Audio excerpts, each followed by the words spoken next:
Call this meeting of the Perryton Independent School District to order. Let the record show that a quorum of board members are present, that this meeting has been duly called, and that notice of this meeting has been posted in accordance with Texas Open Meeting Act, Texas Government Code, Chapter 551. Please bow with me for a word of prayer.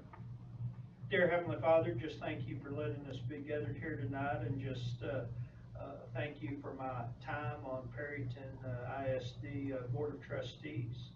And just please be with everyone here tonight as they make decisions, and help those decisions be in the best interest of Perryton ISD. In Christ's name we pray. Amen. Amen. Amen.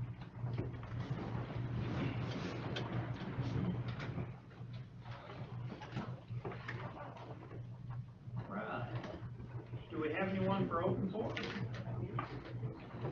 Okay. All right. Next thing on the agenda is reorganization of the board, but we are going to need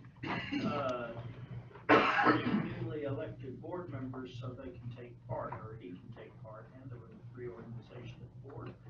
So we will skip down to newly elected board members, introduction and oath of office.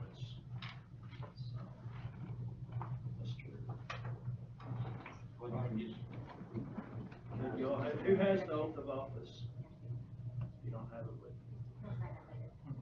Okay. All righty.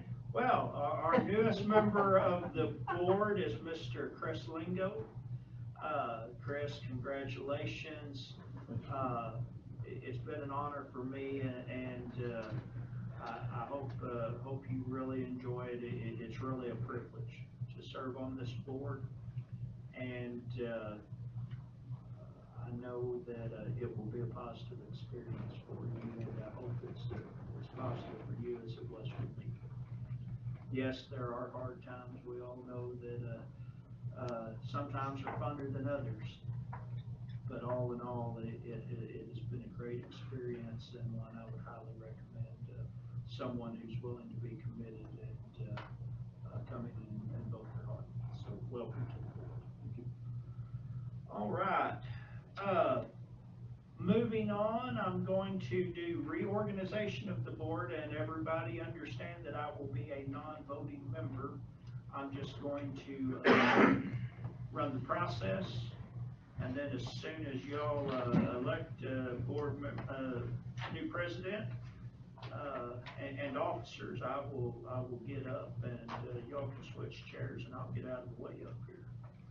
So at this time, if there's no discussion prior, I'd entertain a motion to elect someone as president of the Board of Trustees. I'll make a motion to nominate Joe Ogden.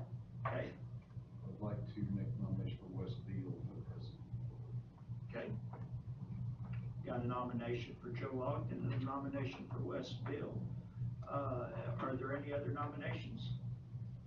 At this time, I'd entertain a motion to cease nominations for president of the board. Second. Got a motion and a second. All in favor of ceasing nominations for president of the board, say aye. Aye. All opposed? Motion carries 7-0. All right. Now for first vote is I believe Mr. Ogden was nominated first, so everyone in favor of Mr. Ogden as president? Got 4. And everyone in favor of Mr. Bill as president? Mr. Ogden will be our new president on a 4-3 vote, and couldn't have gone wrong either way there. Both of them are great guys to serve with. Okay. Now, at this time, I would entertain a motion for electing a vice president of the board. I nominate Wes Bill. I'll second that. Got a motion and a second for Wes Bill. Do we have any other nominations? We'll skip the motion to cease nominations. All right. If there's no further discussion, All in favor of Westville for vice president? Motion carries 7-0. Right, and at this time, I would entertain nominations for secretary of the board. Tyler Murphy. I have one nomination for Tyler Merkel as secretary.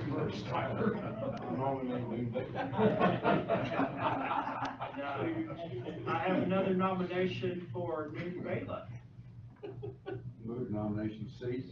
All right, it's a motion to cease nomination, motion carries unanimously. Can I ask a question? Yes. Which one of you wants it? It's not bad, guys. I've done it. It's not bad. The way they've got it fixed now, it's not bad. It's a lot easier now, isn't it? It is a lot Basically, you just easier. write a couple of things on a form and sign it. Used to, you had to take minutes through the whole meeting, so now it's Through executive session. through executive session, now it's a little bit easier, so. Any of you, either one of you guys wanna say anything before we vote? I don't have anything to say. Okay. Okay. With that being said, we will just, we'll take a vote. Mr. Merkel was nominated first, so this time, all in favor of Mr. Merkel as secretary of the board?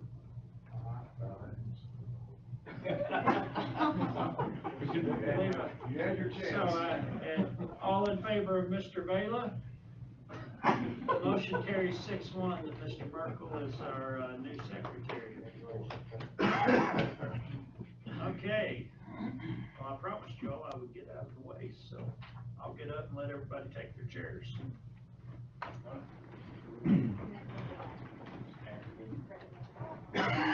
Monty, I wanted to just say thank you for your time Yes. and helping us through some trial and tribulation, so really appreciate it. And I really wanted to be on.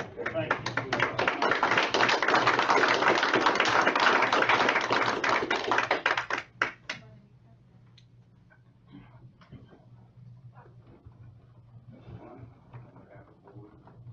Perryton Independent School District, we'd like to thank you for your 6 years of service, great service and leadership.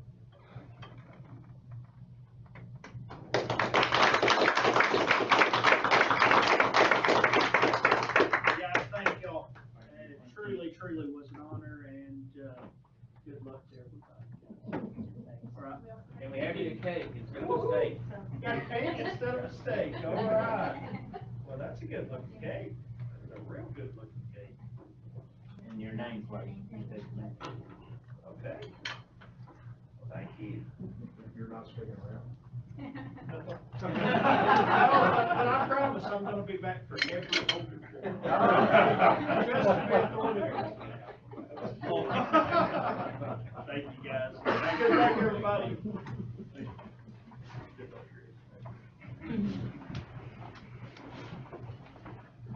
Thank you, Monty. Thank you.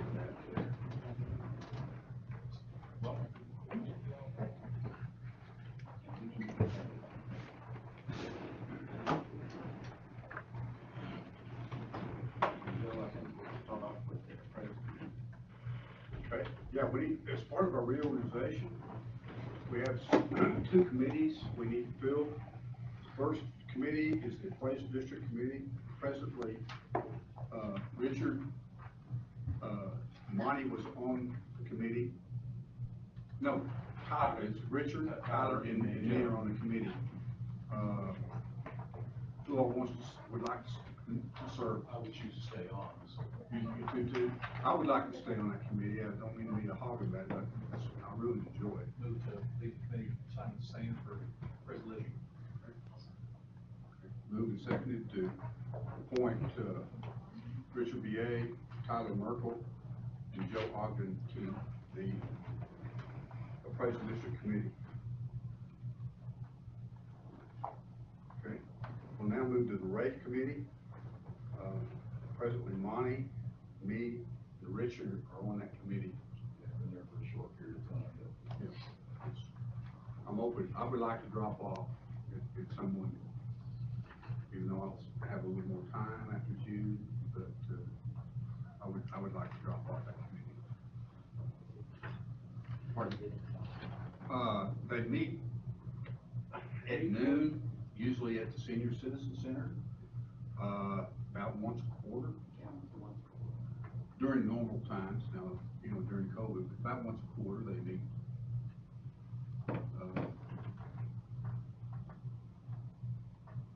Big deal, John Ray's coming.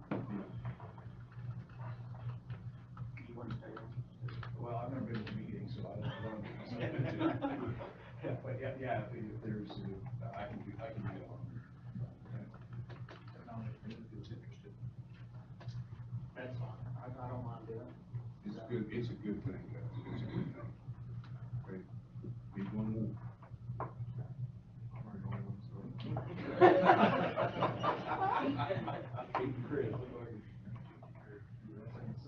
Wow, I just New things will come for you, Chris.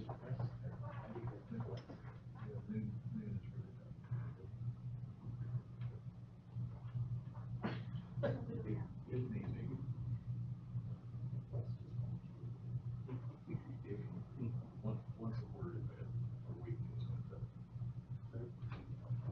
Have a motion for that? Second. All in favor? All right, now we move to executive session. This board will now convene in a closed meeting to discuss the following items posted on our agenda this evening as allowed by Texas Government Code 551.074, personnel matters.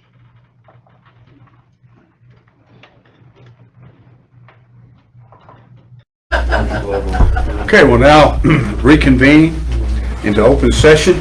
Time is 7:08. At this time, you want to read the... Yeah, I can go. We're going to, our 3 elected board members, we're going to have their oath of office at this time. If you guys would rise, please. I I, Wes Beal. I, Chris Lingo. I, Tyler Merkel. do solemnly swear Do solemnly swear that I will faithfully execute the duties that I will faithfully execute the duties of the office of School Board Trustee for of the office of School Board Trustee for Perryton ISD Perryton ISD of the state of Texas, of the state of Texas, and will do the best of my ability and will, to the best of my ability, preserve, protect, preserve, protect, and defend the Constitution and laws of the United States and defend the Constitution and laws of the United States and of this state, and of this state. so help me God. So help me God. Thank you, gentlemen. Welcome. Okay, we'll move on. We now have a presentation from Live Oak Public Finance LLC. Our presenter is John Blackford. John, welcome back. Thank you. It's good to be back in the boardroom. It's a few familiar faces and a few new faces, so that's great. I'll just kind of give a brief introduction. My name's John Blackburn with Live Oak. I did work with the district on all the prior bond projects, and you guys have kind of been on the wall since then, getting your facilities done and kind of letting that soak in. So in the meantime, I've been in touch with Doug over the last few years and kind of have been updating him on some of the bond situation. I wanted to kind of be here to present that to you and then talk about potential for other facilities projects in the future. So I have a quick presentation here that I'll go ahead and pass out. We'll kind of go through it a little bit.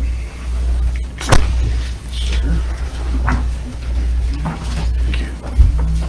Evening, sir. I may have one extra at the end if somebody else needs one. I've got one already, so that's an extra. Okay. I'm going to read through. So, what I talked to Doug and James about a little bit is the opportunity that you have with your 2012 bonds to refund them, refinance them at a lower interest rate. There's a couple different ways that you can do that. And then having that discussion about refunding those bonds, we talked about potential future facilities needs. You know, what could possibly be on the table for the future, and how might that refunding benefit your future capacity, and what your future capacity might look like given the savings from that refunding and a few other aspects. So this is kind of a basic look at that in a couple of different scenarios. So where we're at is the Series 2012 bonds become callable August 15th of this next year. That's when their call date is, and they're allowed to be called. So there are two different ways to look at that. There are two different ways that you can refund bonds. One is a taxable advance refunding, which would be refunding the bond ahead of its call date, i.e. tomorrow, arguably, let's just say. The other is just a regular tax exempt current refunding, which is waiting until the call date happens and then refunding. Taxable advance refundings have become popular as of late because the interest rates have been really, really low. Treasury rates have been really, really low. There's been a lot of savings to be had. We initially started looking at the 2012 bonds at that point, and then I kind of have been in contact with Doug a little bit over the last several months in order to keep him updated on that taxable advance refunding situation.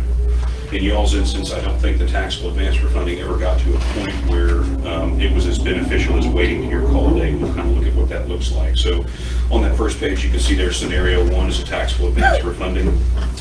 It's a basic taxable advance refunding, and it produces about 4 to 4.5% savings on your bond. Scenario two, and we'll look at this in a little bit more detail, is a tax exempt current refunding, which would be priced in 2022. Within 90 days of your call date makes it a current refunding. So we'd be looking at beginning of next year to kind of get the ball rolling on that. If you do wait until the call date, your savings amount goes from about 4.5% up to 9%. So it's definitely a worthwhile consideration to make is, you know, how do we get these savings amounts, and, you know, how do we get a better savings amount than what we can get today, and that's kind of what we're talking about. So if you flip to that, I guess it says page 2 at the bottom, see scenario 1, that's your taxable advance. That represents if we were to pursue your refunding right now at a taxable rate ahead of the call date. You could see that the district would realize roughly $20,000 a year in debt service savings there, for a total of nearly $300,000. And you can see down in the bottom right corner there that $299,000. That represents about the 4.32% of savings. So that would be if you pursued it right now. Not a bad amount of savings. Normally the Attorney General's office likes to see somewhere above 3%. So you're just kind of above that threshold. But again, I think there is something better available out there for you by just waiting to the call date. So if you flip to the next page, you can see scenario 2, tax exempt current refunding, meaning we're going to wait to within 90 days of the call date in August 2022 and then transact, and that keeps it current. That allows you to keep a tax exempt rate and tax exempt status. And I think it leads to a better savings number there. So you can see that if you are to wait for a tax exempt current refunding, you'd experience almost twice the annual savings and therefore almost twice the overall savings. Roughly $40,000 a year in annual debt service savings for a total of just over $600,000 in total savings on your bond. And the reason that would happen is simply just by waiting from now till then. What happens on a taxable advance is there are savings associated with it. When you refund in advance of the call date, you also build up what's called negative arbitrage, meaning what you do is if I wanted to refund something next year, I put it in an escrow account, all the money for it, and then next year it actually refunds. Well, between now and then, you're accumulating interest on that escrow account. So that negative arbitrage is a direct detractor to your savings. And so that's what's producing this difference in savings between let's go ahead and do it today or let's wait for our actual call date. If we get within 90 days of your call date, there is no negative arbitrage anymore. It can be a current refunding, and so that leads to a greater savings amount. When we looked at this, and I think it may be back on that first summary page, what I wanted to do is run a tolerance. It is. So if you go back to the very first page, number 1, and you look under scenario 2, I wanted to provide you kind of a tolerance. So what we're saying is, obviously there's 9% savings available to us if we wait till our call date. What is the tolerance between now and then that we can assume an interest rate and still have this be advantageous to wait till our call date, right? So you can see under scenario 2, that last little arrow point there, the district can endure more than 50 basis points or half of 1 full percentage point of interest between now and still have the current refunding be more advantageous than the taxable advance. So the question becomes, why would we do a taxable advance today when we have 50 basis points of lead time to sit around and wait to see to get to our call date? In saying that, that's not just 50 basis points of rate movement. That means that tax exempt rates move ahead of taxable rates by 50 basis points. If both rates move together, you still have your 50 basis points of tolerance. If tax exempt rates start to move that far ahead of taxable rates, then we're in some weird market kind of disjunction where they're moving opposite each other. We haven't seen that in a while. So what we're saying here is you have plenty of room to not have to taxably advance refund and to wait till your call date and let that negative arbitrage go away and then make that decision. And that affords you that just over $600,000 in savings. So I think at this point in time, although we could start the process on the taxable advance refunding, I think it would be more beneficial to wait and see what happens with rates and get it every day closer you get to August of 2022 is more savings that you accumulate and less negative arbitrage that you build up. So we have plenty of time to wait and see how that works. So I think it would be more beneficial for you guys to kind of sit on this and try and let's target within 90 days of your call date, which makes it current. Now, there's probably 2 or 3 months worth of lead time up to your funding. So when we say August, you back up 3 months, 90 days from there, then you back up another 3 months from there. So really, after Christmas, we would be in touch to say, okay, let's kind of start this process of getting ready. So it will happen much more quickly than it sounds. But you will still be waiting to within your call date of next year to refund. And I think that's probably the most beneficial thing to do based on savings. John, do you see the Fed in any way, shape, or form letting up off the accelerator? Not necessarily. Not necessarily. And I think that is going to apply to both 10-year treasury rates and to tax-exempt MMD. There's going to be some increase in all of that as long as they don't start moving too far apart. Don't see any spreads getting weird. The spread. And so that's really what made all these taxable advances that had happened in the last several months viable is as rates go down, the spread between those two rates narrows and narrows and narrows. As rates go back up, that spread will start to widen again a little bit, and it'll make some of these taxable advances not viable anymore. 3 or 4 or 6 months ago, when we first kind of looked at yours, you were at about 6% instead of 4.3 on a taxable advance. At that point, it was almost like, okay, well, that's a number we can work with, and what will happen with rates between now and then.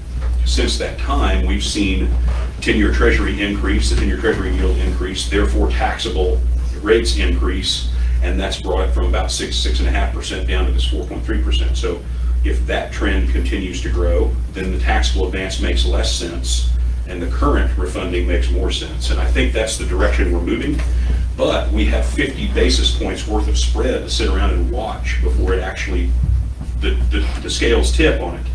And what we would do is let's just say any time between now and the end of the year, if we started eating up a bunch of that 50 basis points, we would just call and say, hey, we're getting close, let's go ahead and do a taxable advance instead of waiting for the call date. And what's the time, by the time we make the decision and then go ahead and complete it, so we've got the bonds refinanced, what's the timing there? So let's just say we were in a hurry up offense situation like that, right? Like I called and said, hey, these rates are skyrocketing, let's go ahead and do it.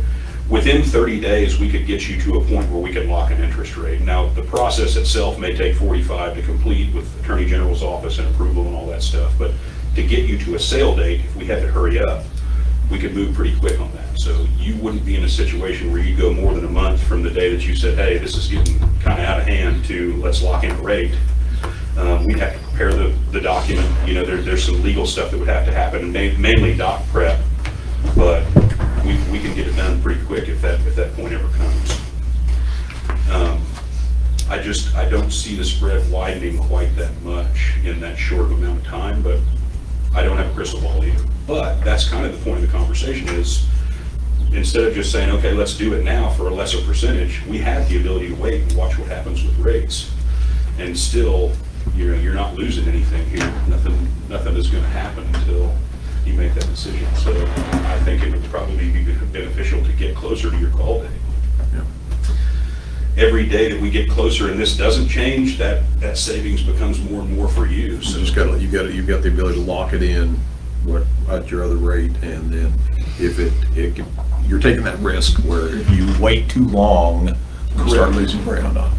If you wait past 50 basis points, then you would start losing ground. But I would say let's go ahead and give it that 50 basis points worth of waiting and see if we can get within what is a current refunding.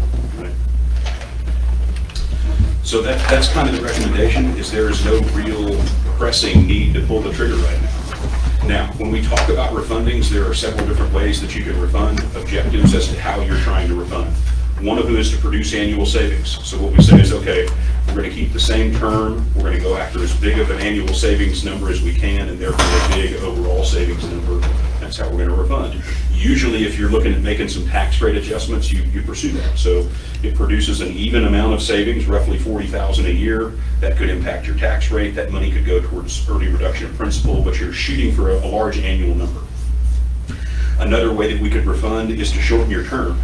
So what I can say is I can take all $604,000 of this savings, and I can start to eliminate it by shortening the term of your bond. So if you have through 2036 left and I knock it down to 2034, then your annual debt service is going to go up and therefore eliminate some of this savings annually. But by knocking 2 years off the end of your bond, you stand to save more interest than potentially just what your annual savings is showing.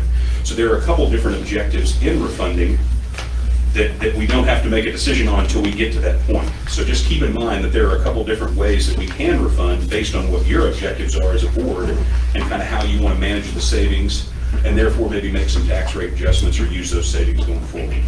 Which is what we did, was that, not right, Doug, in 14, when we went to 15 cents on INS for 1 year. Right. And we came back and we refinanced a bunch, paid a bunch down with that 15 cents. Went back to, what was it, 9 cents or 6 cents the next year. Sure. Just a 1 year, and saved the district, gosh, $380-some-thousand interest on that. Sure. I'm glad you brought that up. So in the conversation with Doug and James, you know, obviously the junior high was wonderful. And I can only imagine that everybody that stepped in that building could be more than pleased with what's happened there. So then the question became is, well, what is, you know, and I thought I remembered the high school kind of being on the slate, but it was, what is the next facility need that we have? And it was kind of like, what is the next most pressing facility need?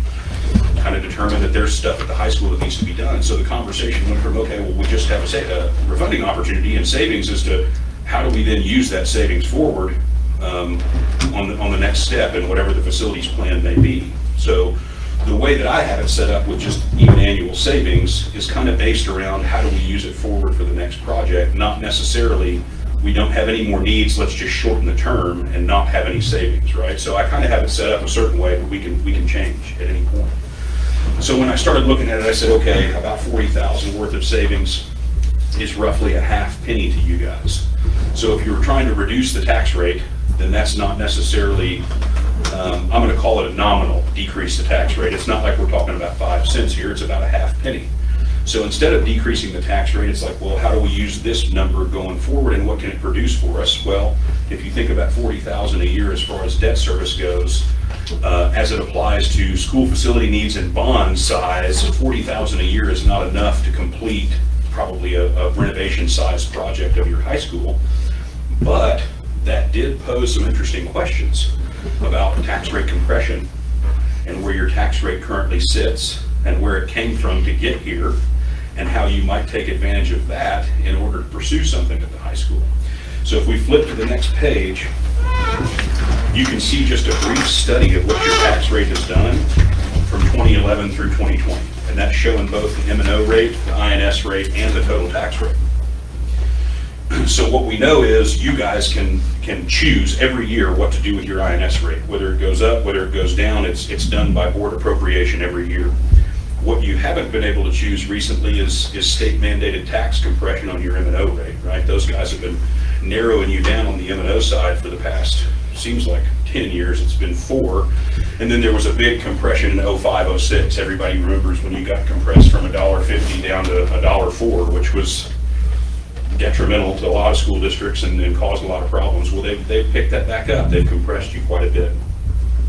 So if we just kind of look at the highlighted box there for 16, 17, and 18, you can see that your M&O rate was at $1.04. In 2019, it was compressed to 97 cents.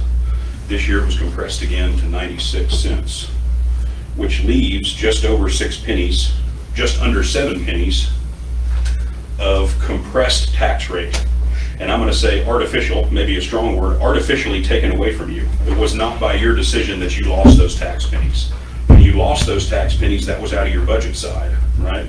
So the question becomes, how do we get those pennies back? And if we can't do it in the budget, how do we do it to best benefit the district?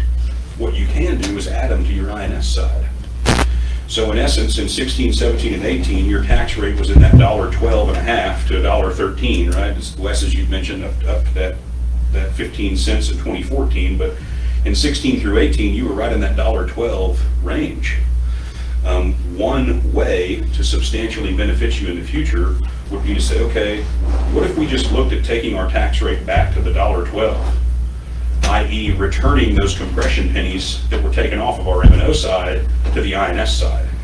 Not necessarily expanding your M&O budget, but giving you the opportunity to substantially benefit you on the INS side where you really need to have improvements. It's not like you're going to create enough budget room to be able to address facilities at the high school in the next few years, but you can take advantage of these pennies that have been artificially taken away from you and use them towards facilities projects, and that's where they'll benefit you much more. There's no recapture, there's no state funding formula, there's no anything. When those become INS pennies, they go directly towards debt service, and all of that money stays right here. So as a property wealthy school district, that is the greatest benefit to you of a tax penny, is to be on your INS side. So in actuality, the compression in and of itself opened up an opportunity for you guys to put those pennies back on your INS side and really only have the same overall tax rate that you've had for the last several years. And that's what we're talking about here, is how do we use that savings and the tax pennies that may have been taken away from us by compression to benefit us in potentially the next facilities project, and what does that benefit look like? And that's kind of where James and Doug and I got last time, and that's what I promised I would show a little bit of today, is not only the refunding prospect and what savings that could produce, but what might our capacity look like if we use that forward and if we employ a few compression pennies. So just know that I'm not standing here telling you that this is a tax increase or anything like that. I'm simply showing you what the impact of adding some of those compression pennies would be, adding them back.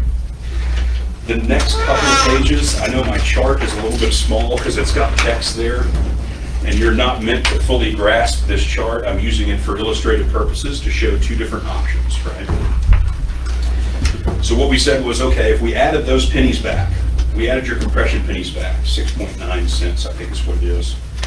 If we added that back to your tax rate, then how would that most benefit the district, and how would we maximize that prospect? So,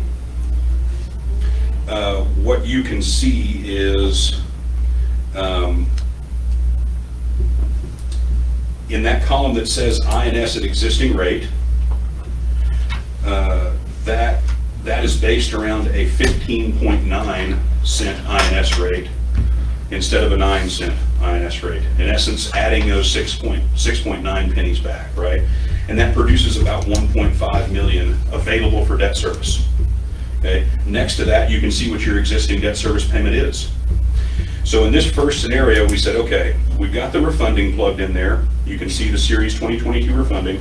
All of those represent savings numbers. That's why they're negative. It's negative to debt service, right? We're saving that money. And then next to it is a Series 2022. And again, that number is totally arbitrary. It's just because we were looking at next year for the refunding. A 2022 new money bond. With that new money bond, we said, okay, if in that first column we have 1.5 million available at 15.9 INS pennies, how do we maximize that 1.5 million with a new money bond and still leave room to make the debt service payment on the current stuff, right? And that's what we're looking at there. So in the column that says Series 2022 new money, you can see that is as a 30-year new money bond. For those first several years, while you still have all the other debt service on your books, those represent interest-only payments. There's not any principal associated with those payments, so you make an interest-only payment. What that allows you to do is in those later years, you can see that 1.3 million of debt service in the back end years. So what we're saying is, okay, how do we maximize our annual availability? And that 1.3 million is about the range that we came into. Now, when you do an amount of bonds that gives you that 1.3 million in the back end, that's kind of what limits you at the beginning there, right? To interest only. So that is a true maximization of what you would have available to you if you were just to add your compression pennies back and take a normal structure to this thing. you can see that what that produces is about 16.5 million. And correct me if I'm wrong, I think the junior high project was 22. Bond issue was 1995, but we put some, M&L money into it too, that added to that. Yes. So just for comparative purposes, and that was like total overhaul, basement, all that stuff that was involved with the junior high. I don't imagine that the issues at the high school are quite that extensive, but I would say that this is an amount of money that would be able to very well address whatever issues you're dealing with at your high school. Maybe not a total gut and redo like on the junior high, but probably pretty close. I mean, I don't know exactly how many square feet or anything like that, but I think that's a pretty good amount. So this is maximizing that 6.9 cents, adding it back. And the one detractor to maximizing what you're doing are those interest-only payments, right? We have to postpone some principal in order to get the most out of it. The only reason we have to postpone that principal is because of our current debt service listed in that other column, right? So we said, okay, we just have to postpone some principal. But that gets you a maximum project amount, okay? So I'm gonna call that kind of the ceiling. That's about capacity-wise what you can afford to do if you were to add your 6.9 compression pennies back to the INS and take the savings from the refunding annually and use that as well, right? Now, all of this is based around not going over that $1.12.5. So please bear that in mind. If at any point you decide, hey, we want to add a couple of pennies and make this thing a little more equitable than just, hey, let's not go over our prior tax rate, that's always an option. So for every INS penny you decide to add above the 6.9 cents, this prospect starts to look better and better and better from a payback standpoint, okay? So I think the top end of your capacity there is about 16.5. And again, that is without going over the $1.12.5 that you've traditionally been at, taking advantage of your compression pennies.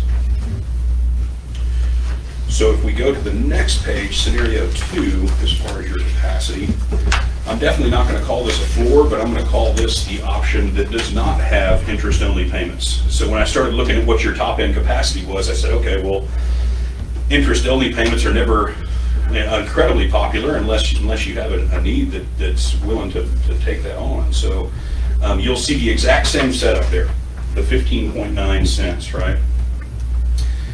In the Series 2022 new money column, i.e. the bond that you would potentially do for new facilities, you can see an even annual payment.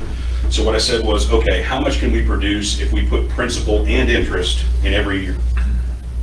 Meaning no interest-only payments, no trying to get the back end up to a certain revenue number like 1.3 or 1.5 million. It's just, what if we put principal and interest in every payment and we run it out? And that's what that represents. You can see just under $510,000 a year in debt service, and your total amount that you can produce is about $10 million. So you come down about 6.5 on your total project production, right? But you are paying back principal and interest every year. Now, the trick is when you get to the back end of that structure and your payment is only $500,000, your tax rate at 15.9 cents is producing 1.5. So now you have $1 million a year in INS production that you can either use or you can potentially reduce your INS tax rate again. In this situation, I think you would be pretty shocked to see what happens to your debt service when you have $1 million extra a year to work with. So on my mortgage, if I had a $3,000 mortgage and I had $6,000 a month to work with, then I can knock that mortgage out pretty quick.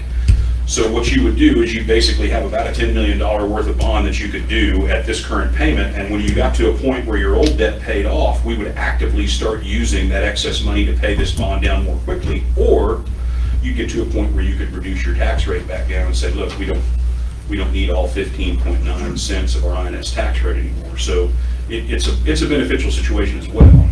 I think kind of what drives that conversation is, what is your facility need currently? What do you want to bite off? How much do you want to bite off as far as a facility project? What does the high school need and all those things? So I think both of those scenarios are very viable, and they kind of create two bookends for you as far as a project. I think probably not much more than 16.5 unless you want to add some tax pennies, and probably not much less than 10 unless you just don't have that much project to address. If you've only got $7 million worth of project to address, then obviously that's where you want to be. But I feel like most school facilities, especially high schools, they have any age to them, when you go in and try and address them, we wind up somewhere around 10 or north of 10, so it could be viable. So I just wanted you guys to kind of see what your capacity looked like. Now, if we get out to next year and you guys decide, look, we don't want to do any bonds, we don't want to do anything except for try and knock this out, then we can go to a different refunding structure. We try and shorten your term and not produce much annual savings. We potentially even look at what it would do to add those 6 pennies and pay down current debt, you know. So there are some other options that are available to you besides just, oh, what is the next project? And I don't want you to feel like I'm here necessarily promoting to you what is the next project. I just want you to understand what your capacity and your availability is based on what you have. And I think what a reasonable tax add back is based on what compression is done. If we were talking about adding a bunch of pennies to your tax rate, then that may get unreasonable. But over the last 2 years, you've lost almost 7 pennies of M&O tax rate that you didn't get to choose. Well, this is a way you can add that back and use them for future facilities projects here at the district. So this kind of shows you a capacity of where that lies. Are there any questions about either one of those options or either one of those scenarios? Compared to other schools, our tax rate is relatively low, is it not? Took the words right out of my mouth. Other schools your size, with a tax base your size, at over $1 billion, your tax rate is pretty nominally low. I would say the average overall tax rate for school districts in Texas is somewhere between $1.24 and $1.34. And you guys are pretty low compared to that. So the fact that you're putting those compression pennies back is not an insult to anybody, especially on a tax rate standpoint. You guys enjoy an arguably low tax rate to everyone around you. I've worked with a lot of people around you too, so I kind of know where those tax rates are. And it's like I said, for a district your size and a tax base your size, you are at a very low tax rate. And I think if you think about what compression has done to you, even from 06, you were at $1.50. Now you're at 96 cents, right? So we've gone to a place where there is no way to address facilities out of our budget anymore. As a matter of fact, there's not necessarily enough budget sometimes to cover all of salary and expense and all that, you know? So I think from a facility standpoint, you're going to be looking at a bond in the future to address your facilities anyways. And what we're talking about now is what's the most palatable way to make that happen and to address that. And again, from your standpoint, what's the most fiscally responsible way for taxpayer dollars and those things that all board members want to consider when looking at stuff is what is the best way to do it and take good care of our tax dollars and our citizens. So that's kind of what spurred this. Yes, sir, Wes. You knew it was coming, didn't you? Always. I start to draw a breath and here comes another question. That's it. Do you see any differences in the school districts that you work with that have 313 agreements with wind generation and don't have those with 313 agreements? Do you see them looking at adjusting their INS rate more to be able to catch some of those values before they depreciate out? Because ours appears to be depreciating much more rapidly than the original proposal. Yes, substantially. So we work with, compared to other firms, more 313 agreements in the state of Texas than any other financial firm. It's something we've been chasing for that very reason, is that it can be done responsibly or irresponsibly. And I've seen instances where it's been done irresponsibly and it's left districts in a tax rate. Well, I'll use IRA because we just closed their refunding to get them out of this situation. I'll talk about it. They had to set $1.67. They had to set a 67-cent INS rate. The cap is 50. So they were in a situation where they just didn't get all the value they thought they were going to get out of their 313.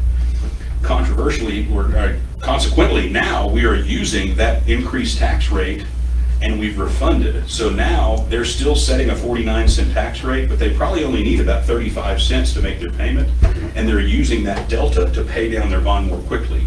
So what happened is their assumption of what value was going to do based on 313 got them in hot water with their public. We have now put them in a place where they're going to pay the bond off 10 years early, so they can now go back to their public and say, look at the interest savings. Yeah, we had this misstep here, it cost us this, but now we're in a situation where we're going to reduce the bond term by 10 years by using excess dollars and excess tax rate. That goes back to your tax rate setting every year. You guys choose where the INS tax rate gets set every year. If you want to set a 20-cent rate on the INS side next year, you can do it. You don't even have to ask anyone. The question becomes, what happens to those dollars? Because once they're in the INS account, they have to be used for principal and interest on debt service. So then it's like, well, let's bring John in here and figure out the best way to pay all this out. And that's kind of where you're going. I think is, yes, you can definitely do that. What I'm showing you here is based on just adding back the pennies that were taken away from you. But you could surely say, well, let's put 10 cents back instead of 6.9, and let's use that extra money going forward in order to reduce principal more readily and more quickly. That's one of the disadvantages to a taxable advance refunding, is the shortest call date you can get is 10 years. So if you come up with extra INS money between now and 10 years from now, you can't touch a taxable advance refunding. If we wait for it to become a current refunding, I can structure some calls in there. So I say, okay, we're gonna make $1 million of this refunding bond callable in 4 years or 3 years. And then you guys collect up some extra INS for 3 years, and boom, in 3 years, you knock out a huge chunk of principal from this bond that we're talking about doing right now, let alone the other bond that you have on your books, right? So there's a 2017 bond that's gonna have a call date too. So let's say I put a structured call in 2024 for this. Your call for that one is 2026. And I have another structured call on this one in 2028 or 2029. I've now given you 3 steps of flexibility to use excess INS dollars to reduce principal and interest early and therefore knock down debt service. From a true interest savings, it's always more beneficial to knock out principal early or to reduce your term than it is to just say, okay, let's change out rates. It just winds up working out that way. So the thing I like about waiting till they're current is I have a lot more flexibility with call dates, and it allows you a lot more flexibility to use any excess INS money to reduce principal early. I think that's a huge advantage to waiting to get closer to your call date and make this more current. So, but yes, you can use additional funds in any way that you see fit. And like I said, on that first scenario, those interest-only payments are only there because I'm limiting us to adding back just your compression pennies. So if you said, yeah, we want to add 10 cents instead of 7, then I can restructure that $16.5 million to have much less interest only and much more principal forward, because it gives us some more room to work with there. So what it really comes down to is, you know, what tax rate are you guys comfortable with? You know, what makes you guys comfortable from a tax rate standpoint, but, you know, overall tax rate. If you're okay with $1.12, then all of this makes a lot of sense. If you're okay with $1.15 or $1.18, then there's a lot more opportunity that's available for you from a future facility standpoint. And really, even if we just said, look, we're just going to do the refunding. Well, if you decide to increase your tax rate these 7 cents and we just do the refunding, that's going to have that substantial impact on your current debt too, but there won't be any new money for facilities. So it's kind of a, when we get to that juncture, it becomes your decision as to, do we need to pursue facility stuff, or do we just need to start throwing a bunch of money at principal? And you can make that decision all the way through your call date this next year. So it preserves your flexibility here. In your examples, you're using 30-year terms. You could decide to go 20 or 15 or lower and cut out those out years conceivably too. Exactly. That term flexibility is part of that flexibility too. Is I'm kind of showing a maximum, like 30 years, what's the most we could do? That can always be honed back down. It's always our objective to do as short of a term as you guys want to handle. So I would never come in here and promote a 30-year term when you had the ability to do 25 or 20. But I wanted to kind of show you what the maximum lies, especially when you're talking about doing renovations like your high school. That's definitely 30-year stuff. I mean, you can reasonably do that on a 30-year term, but a lot of times we like to do it earlier. Or you can do a 30-year term and leave yourself the call flexibility to turn a 30-year term into a 25-year term or a 20-year term. Like, I have a 30-year mortgage. Hopefully I don't pay on it for 30 years. I'd like to pay it a little bit early and save some money. So same principle there. Doug, how long did it take us to pay Williams off?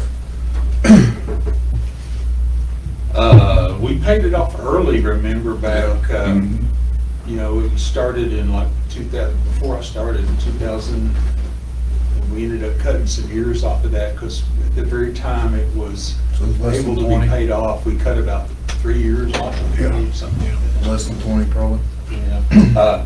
You look at 2051 and golly, who knows, no 1 year's gonna be around there then. What's it gonna be like then? 30 years to me is a long term, you know. You've got interest to pay for 30 years. So it has its advantages and disadvantages. Another important part to that is what your local value's doing. So if your value increases, then all this becomes more and more as well. So if you look, let's just go back to the page 5 there that shows the $16.5 million. I just wanted to make a couple more points.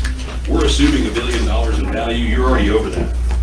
So if that continues to grow, this looks better and better. If Your excess accumulation looks better. Actually, we're down from that now. Oh, you Yeah, are? we are down now. Down below You- Okay. Oh, as of preliminary values Yeah. tonight, okay. Yeah. I don't have access to those, sorry. But it's good that we made kind of a conservative prediction here. So you have had some fluctuation in value. You've been over $1 billion, around $1 billion, below $1 billion before. You've had some fluctuation. I think it's mainly mineral based here, but you have had some fluctuation. So if your value continues to grow, especially before 2051, then you'll be in a better spot. The other thing to look at is the column there that says INS revenue accumulation. So what that is a running total of excess INS revenue. And that's basically saying, okay, how much INS money are we accumulating that we can use towards early principal reduction? So that gives us an amount to say, okay, how much do I need to structure for an early call? How much do I have available to use to pay down principal early? And it's kind of an accumulative column there that shows year after year what's going into the INS account that we could use that we're not actually using. Here's the estimate for INS, 946 million. That's preliminary. Preliminary, It yeah. could go up, could go over. It's close. So yeah, I think that makes all of this very possible. And again, a lot of this is still in your court from a decision standpoint. The way that it comes out of your court is if we go ahead tomorrow and say, well, let's transact the taxable advance for funding, then all of a sudden it's fixed. You know, you're looking at, well, we didn't touch it for 10 years, we've locked a rate today, we gave up some savings, but we got it done, you know, and that's kind of, I think some would come in and maybe push expedience, like let's get this thing done. But with 50 basis points of cushion and no reason to transact it tomorrow, I don't necessarily see that as the most beneficial strategy. Plus, it doesn't give you any time to even sit in here and talk about what is our next facility project that we need to address before you've locked all that stuff in. And then if you say, look, we locked it in, we can't touch it for 10 years and you want to have a bond next year, we can't work the two together to make more sense than just as standalone. So I think you're in a great spot. Now, a year ago, or maybe 10 months ago, we would have been looking at this taxable advance option and it would have had more savings associated with it. So at that point, it may have been the option to go with. But right now, we're getting so close to your call date that the benefit of that taxable advance is narrowing. It's going away pretty quickly. And the benefit of it being a current refunding is growing quite rapidly. So I think we have included some interest rate cushion in this, a little bit. Not a whole lot, but I think this is probably pretty accurate. So let's see. I have a summary there at the end. Oh, I was going to address your QSCB. Don't touch that. You get a direct interest subsidy on that thing. I think you pay about $16,000 a year in interest instead of like $400,000 in interest. So don't touch that. Just leave it right where it's at. That page 7, it kind of just shows you a comparison. That first comparative box is the two refunding options, the taxable versus the tax exempt. There's obvious benefit associated there. You can see that. The one below doesn't necessarily make a case for a larger bond amount, but it does show you the comparison of those interest-only payments. Is that if you made interest-only payments and went to the full 16.5 that we were showing there, you pay back about 28. If you did 10 million in new money, you pay back about 15. So I think the economy of scale there, although they're different amounts, 10 and 16.5, I think you are going to pay back a little bit more interest by making those interest-only payments. But I do think you also have some different ways that you can hone those interest-only payments down or even eliminate them and still get to your 16.5 or so million. So again, all that is still kind of your decision and flexible along that line.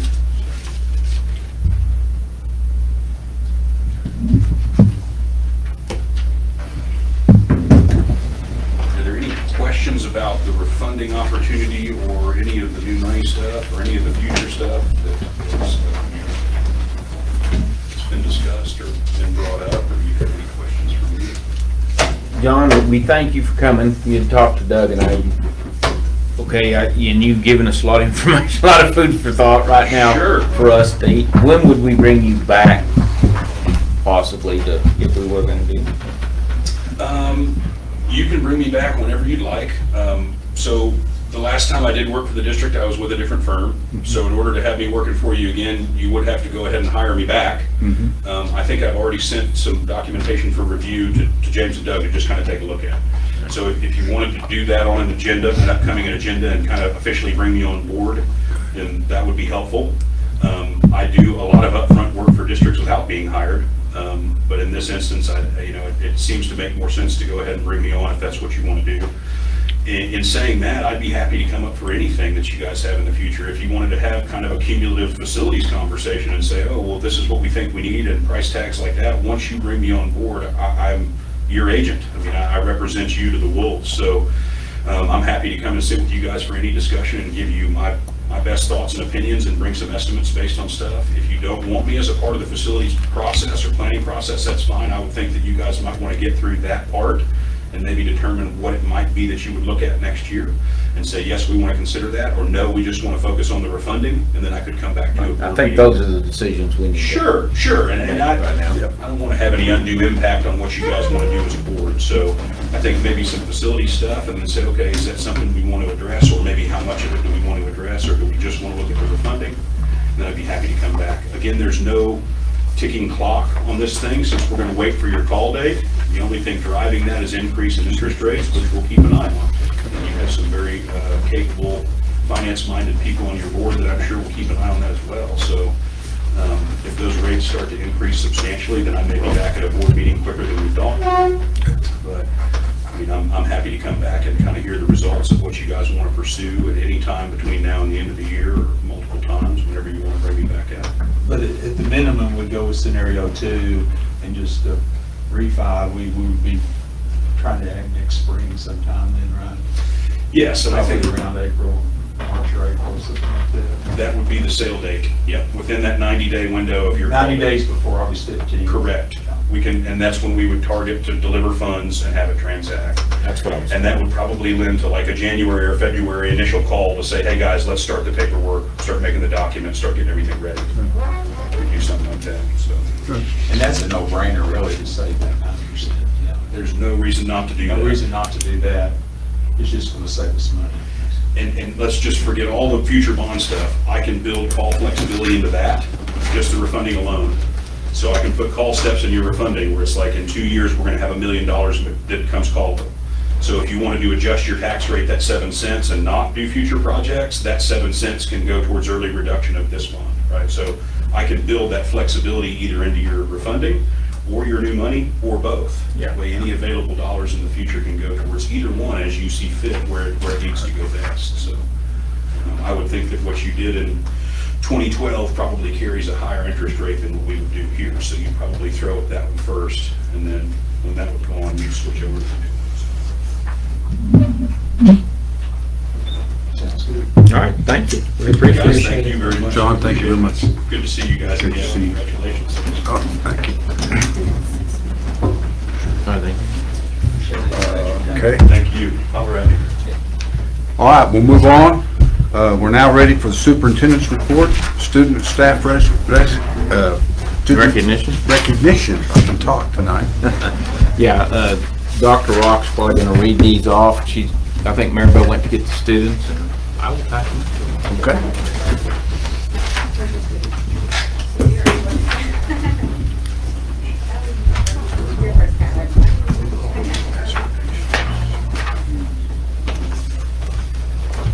Are they all coming in? First, we're gonna do Lieutenant Martin. Okay, do I have the right ones or not? This is Skylar. This is Skylar, because I was gonna say, they're not in order. There he is.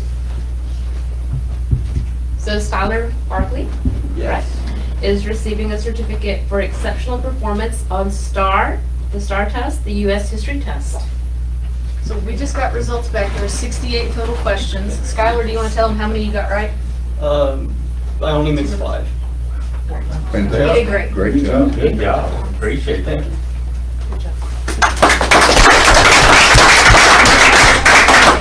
just give it to him. You can. The other one was Brandon Garcia, same recognition on the STAR U.S. history test. And he missed 3 questions. Wow.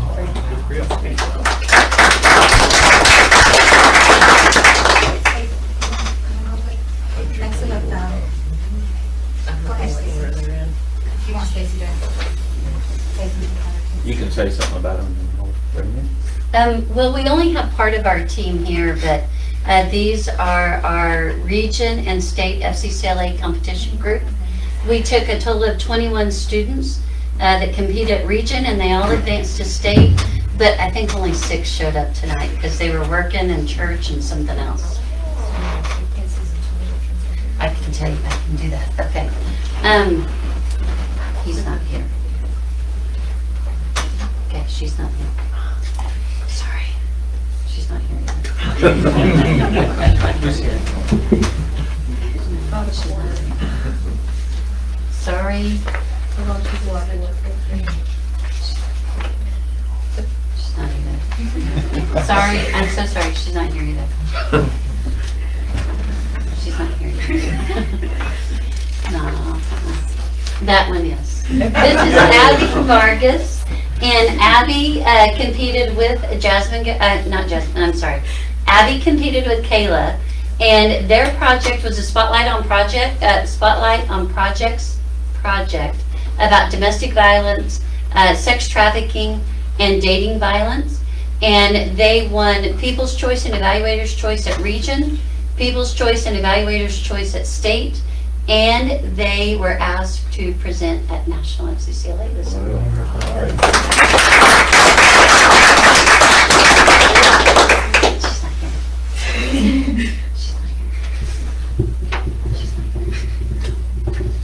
I'm so sorry. She is here. Okay. Isabella Hansen.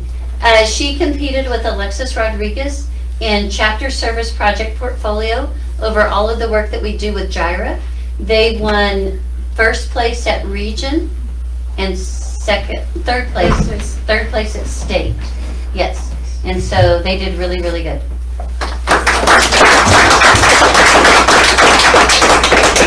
Okay, and that's Chloe. Chloe competed in career investigation, STAR event over psychology, and she placed second at region, and yes, placed second at region. She did advance to state, but she didn't place at state. Sorry, Chloe.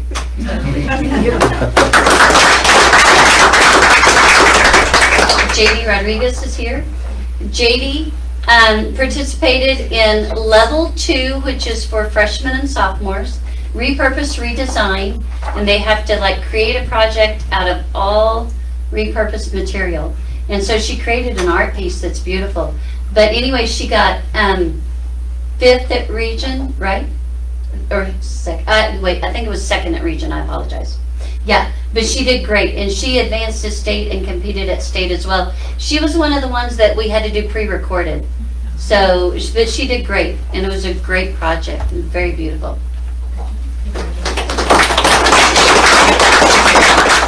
Jasmine Olivas, she did level 3, which is for juniors and seniors, repurpose, redesign, and she turned rims into a table.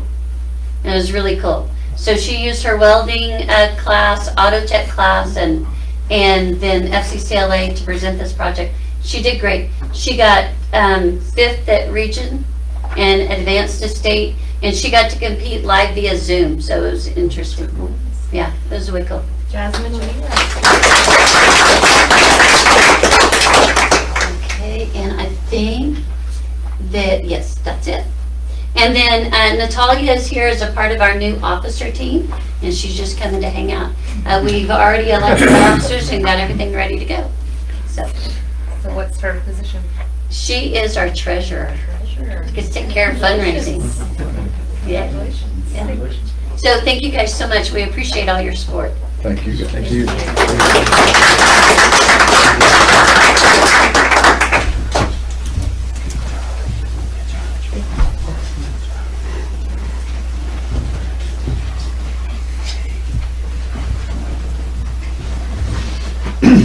Great group of students. Mr. Morales, if there are no other student staff recognitions, Mr. Morales, you have some resignations for us tonight. Right, I think that's where we are. What? Then you want to You better give me the ones I got the old one. All right, what resignations, of course, we have administration, Tiffany Beats resigned, Mary Nine is retiring. For Perryton High School, Melissa Chapman Smith, Ryan Daugherty, Jonathan Delgado, Giovanni LeComte, Tony Logan, Ulysses Lopez, Megan Boxwell Wright, and Cindy Zapian. Perryton Junior High, Mariah Garcia, Adrian Langford, and Damian Russell.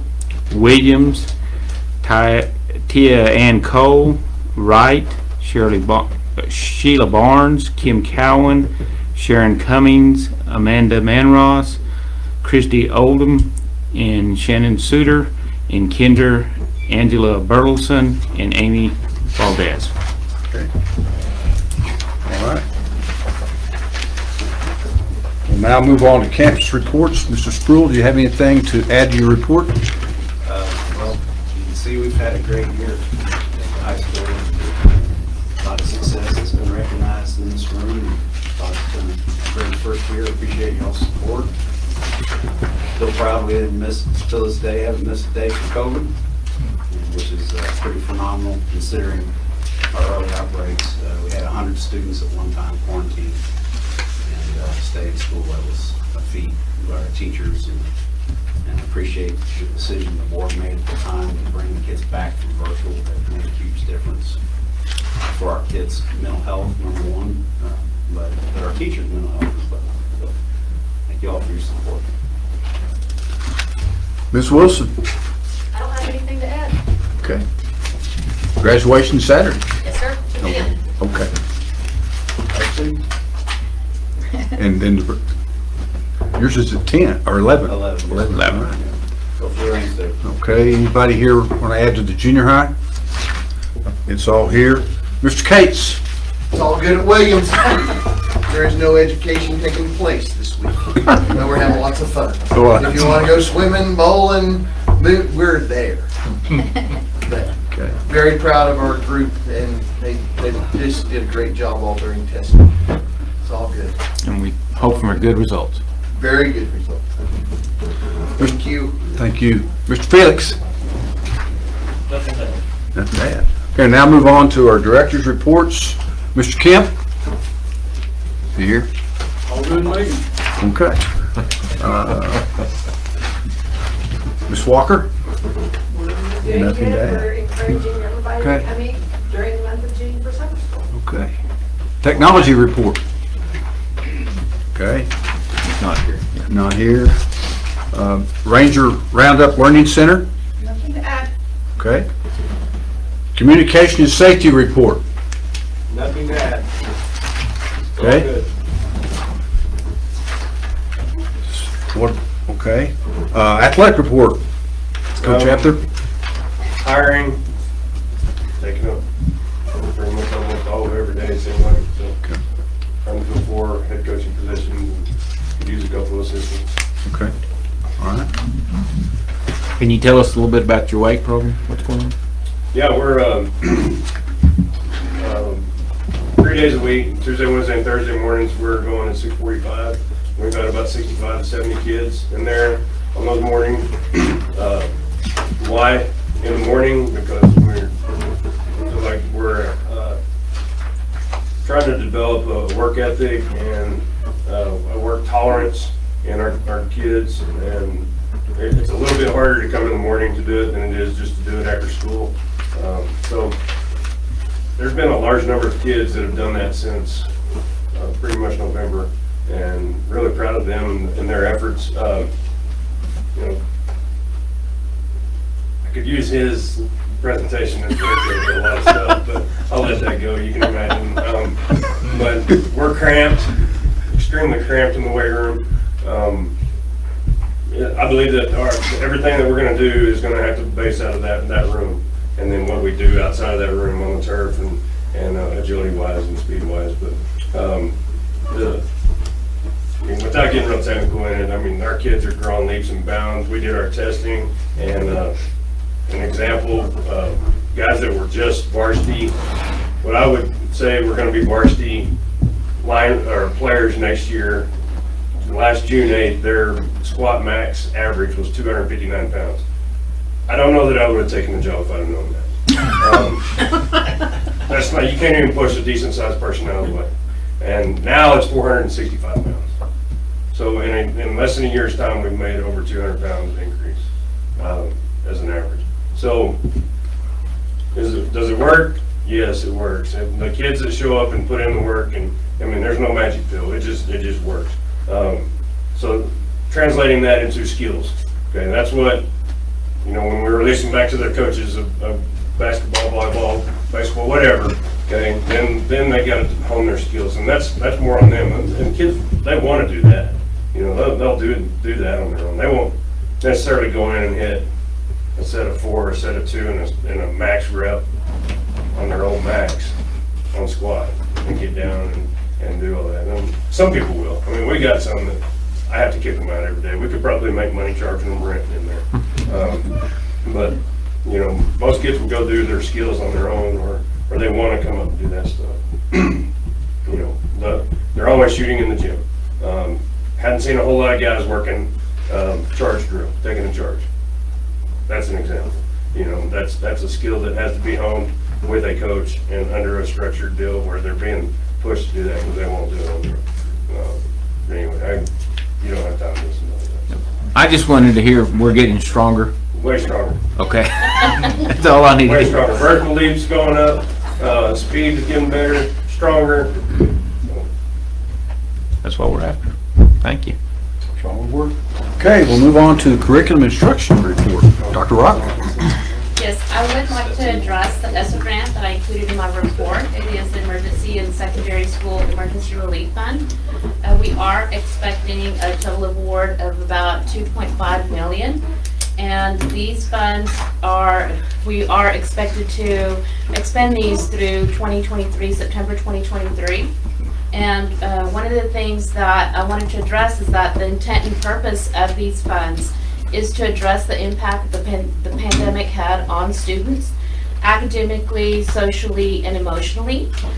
So any requests that are made by campuses or by the district must be addressed in our comprehensive needs assessment, which the district improvement plan, campus improvement plans were approved in the fall semester based on the needs from the previous year. So we're in the process of reviewing the comprehensive needs assessments for the district and for the campus, because any of these funds that are requested have to be addressed in those documents. As you see, I did attach the list of the allowable uses. So it also has to match the allowable uses on the ESSA grant criteria, which is a long list, 15 items on allowable uses. So we have to make sure that those requests do align to these allowable uses. And we will be requesting that the site-based committees for the district and for the campuses also provide input. So this will give the public the opportunity to provide input to for the use of these funds. Okay. Any questions? Any other questions? Thank you, Dr. Rock. Anything to add? Anything else to add? That was it. Okay. Doug, you're up. First is our disbursements report, starts on page 24. This is for checks written for the month of May. I believe there's 5 pages of those. And then another check for May on page 29. And computer checks for the month of May, going through pages, starts on page 30 through 33. And then the complete disbursements report for the month of April starts on page 35. It goes for pages 23 pages of those. Next, our financial report starts on page 58. Page 59 is our cash position report for our bank accounts, which these are our reconciled balances as of the end of April.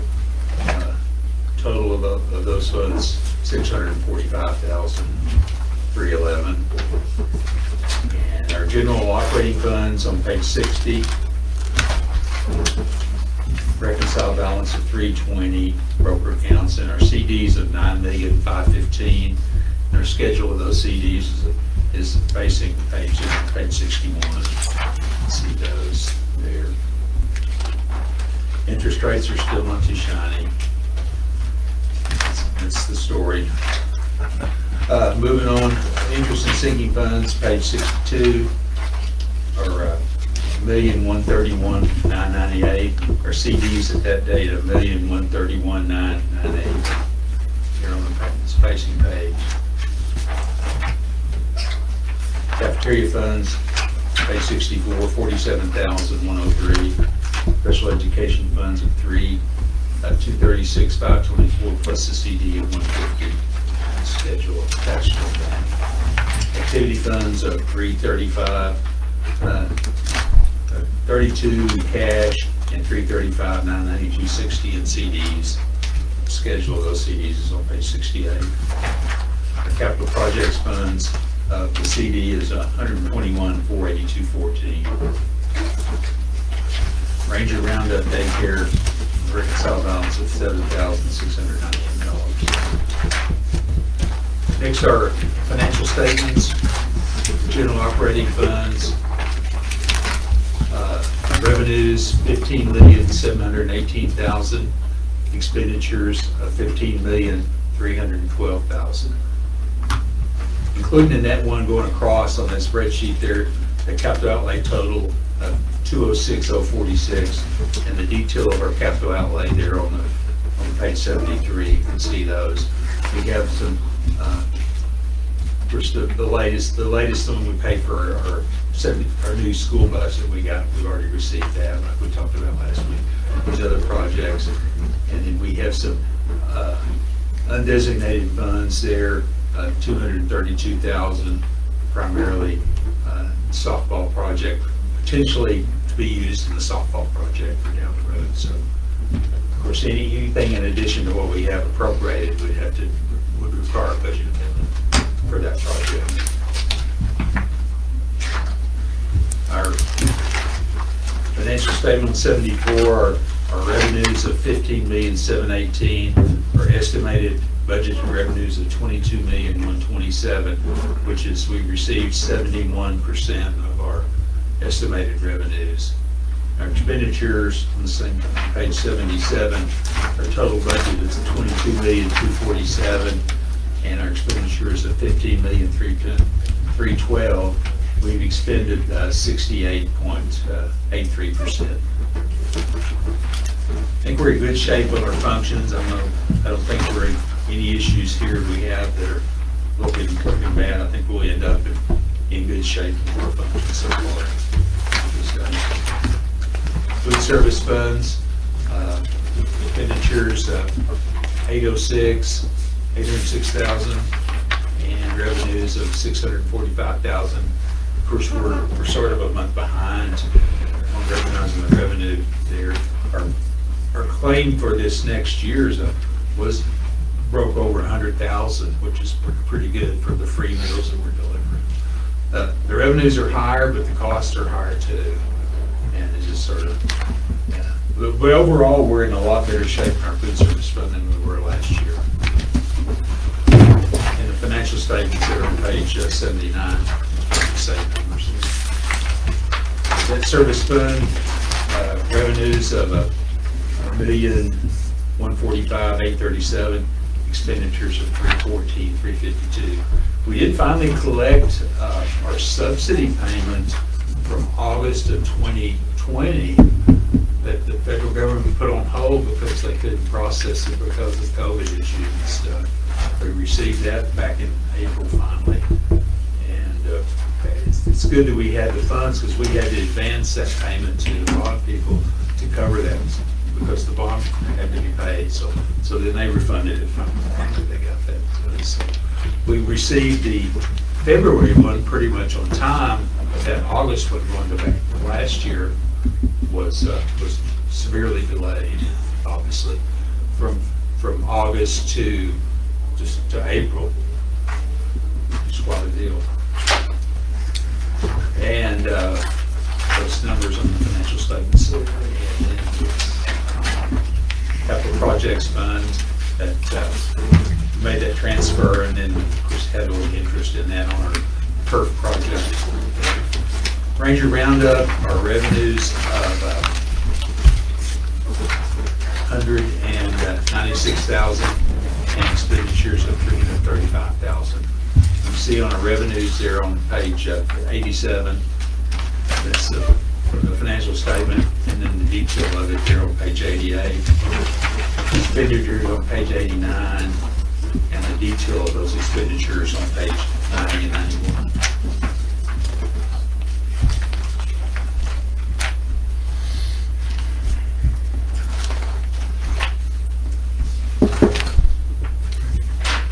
Okay, next, last on that, I've got, we received our, let's go on page 92, 93.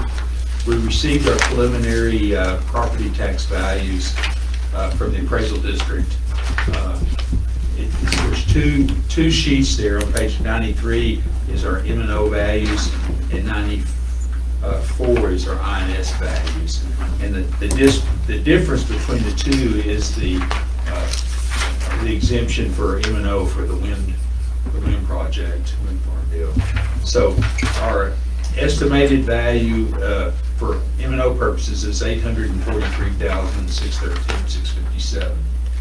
And what I've done, I've compared on this table of 92, I've compared those to the last 4 years. These are our preliminary numbers. You can see it going back to 2018, and then see how it finally compared to our final numbers, our certified numbers. In fact, last year it was pretty close. Actually, we were, 99.82% of the preliminary numbers as a percentage of the final. So if you take that percentage and apply it to certified numbers, that would project to a certified number of 845. Obviously, that's just a guesstimate or an estimate, but it seems to be getting more accurate. Look at the difference between, in 2019, the preliminary value was $958,000, and the certified number was $1,257,000,000. So that was a huge number. But you can see the decline from last year in our preliminary numbers for this year is over 18%. It drops from $1,031,000,000 to 843,000. So that's a pretty huge number. And but relatively speaking, we will be as our values, as our values go down, state funds are going to go up to sort of offset it. So Sort of. we don't know for reasonably, because it's recognized in 1 year. You got more faith than I do, Doug, so. Yeah, I know. The big variables this year is what the legislature's going to do, the funding formulas, and whether they're going to make us use the ESSER grants to subsidize them instead of us, that kind of deal. But, and then we got that issue that is developed that we've talked about several times about say our values come back at 845, what number do we plug into the funding formula for a T2 number? And that's the big, because it's immediate recognition when it goes up this year. So that's our biggest issue there. As we learned out, we'll address that moving forward this summer. How do you see that coming out this year? You want to venture a guess? I would not know. We can, last year we gave it too big of a discount on the T2 number. We were projecting what it was the year before. We had sort of a windfall from the year before that because we based our budget on the actual certified values, and obviously the T2 number came in lower than what we were taxing on. So that was sort of a windfall when it came back, remember? And so then it flipped this last year because we projected, with the help of Region 16, they were recommending that number. Remember, in our board meeting, we decided on that. But it ended up being, we gave too much of a discount. But we didn't, it still ended up being a discount. The T2 number was less than our certified value. So that's going to be fun moving forward. So, Any questions on that table? We're there at the bottom, the certified net change number. If this number, our certified values would drop 18.198% compared to the prior year certified taxable value there. And then, of course, our INS number portion is going to drop that much too. Our certified, our estimated value is 946, and that's down. So, you know, that's going to force just that to maintain our debt service payments. You know, probably a penny to a penny and a half just to keep breaking even on our INS rate. So that's what you would project. We'll have those worked out in a second, but this is the number that we actually can tax on. Obviously, the certified number, this is a preliminary number, but if the certified numbers are pretty close to the estimated numbers, you know, sort of like we're saying here, within that range. Any questions on taxes? Before we move to the next thing. Next, you know, we are, as y'all know, we are transitioning away from all aboard transportation. You know, they are terminating their services as of the end of school this year, into the month, basically. And this is our current budget in Function 34. And I thought we'd sort of visit about a few things. And my thinking is that we will be able to realize some savings by taking it over ourselves. You can see what our appropriation is there for, you know, sort of in the middle of the page, these 6295 accounts is what we budget for paying all aboard transportation. 400 for special ed services, 55,000, regular student service, 440,000, and monitors, and then extracurricular amounts is 112.5. So that's a pretty huge number. And this number is, we've expended so far this year at 614,000. And that does include the billing for April that we paid in May, because it's already in there. And I included in there a copy of that billing there for your comparison. We paid them $66,000. So what we'll owe for all aboard is basically the month of May that we'll end up paying. So I think we're going to be a little bit over appropriated there, but some of the costs that we'll have to take over moving forward are, obviously, we're going to have to take over the insurance costs on the buses, and then the maintenance on the buses. That's one of the things they provided. And of course, the salaries of the bus drivers is the biggest thing. And we have agreed to match the bus driver salaries to what all aboard was paid, which is going to be $16.50 an hour. So we're going to match that, which is about $1 higher than what we were paying before we took over. But at that point, 2 years ago, they would have received some raises in the normal course of things, like over the years. So we're not too far off on what that should be. We didn't want to cut their wages. We've reached an agreement with the manager over there to pay her actually $43.5, which is less than what she was making with all aboard, but she's agreed she's going to stay on and be the manager over there. She will not be the transportation director. Ms. Dodson will be that, but she'll be the manager at the bus barn. And the mechanic over there has done a great job, and we're matching his salary, hourly rate of $23.50 over there too. So I think we're moving forward, and we're going to be in good shape. We have 3 bus drivers that never did leave the employment of the district, and those will raise their salaries to those new salaries. But we'll have, basically the budget next year is going to be more salaries, more other costs, and these line items to pay all aboard will go away.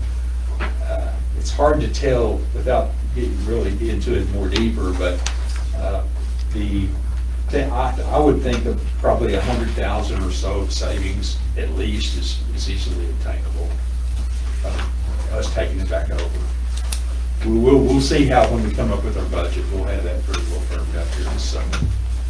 And one of the things here I wanted to show you how these costs for the extracurricular costs for the month of March, just for example, what we're paying just for the baseball team. See, cumulatively, we've expended, this is just through March, this doesn't include April, $10,000 just for transportation for the baseball team.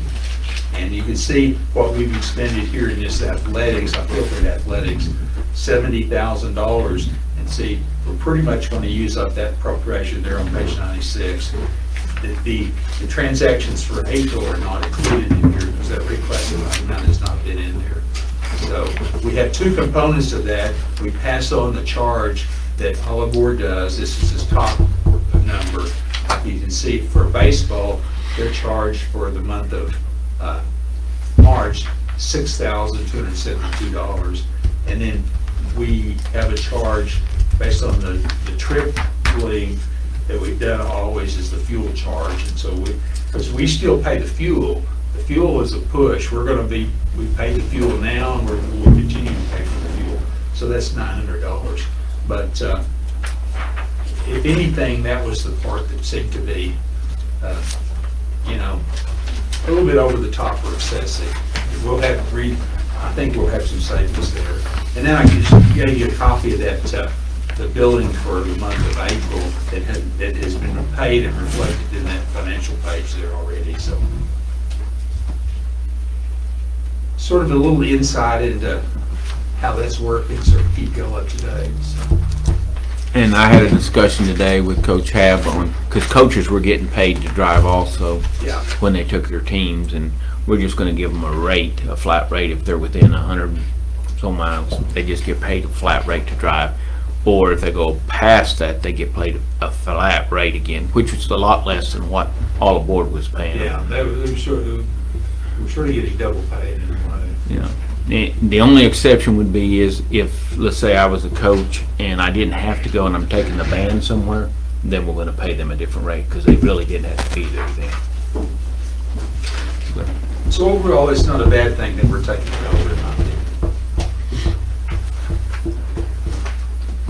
But we just got to continue to expect the quality from our staff over there and to take care of business and take care of the maintenance. Right. And but they did have a lot of sources to do bus repairs and stuff and they did a lot. And our mechanic over there can do a lot more repairs than what we were before they started. They're in a position to do that. Now there's a lot of things that's that they'll have to be contracted out, but I think we're in a better position than we were before. And when Doug and I went to visit with them over there, basically our expectations that we told them is we want this thing to run just like it was running when Olive Board had it.